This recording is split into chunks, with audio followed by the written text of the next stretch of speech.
Hello everyone and welcome to the channel. In this video, quickly and easily, I'll show you how to change your language on Gmail.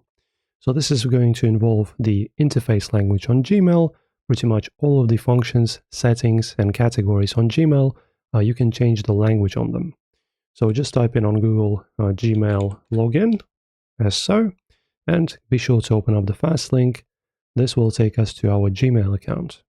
In here, the process of changing the language for our interface on here is pretty simple and straightforward.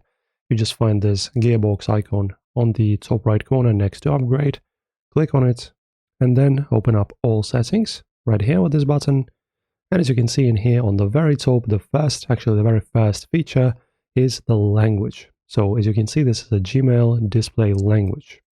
So you can click on the drop down and change it to any language that is supported and any language that is displayed on this list. Also, if you wish, you can change the language settings for other Google products, but that's a different topic. But in general, it's your Gmail account, gear icon, all settings from here, then Gmail display language, drop down, choose the language, and then save.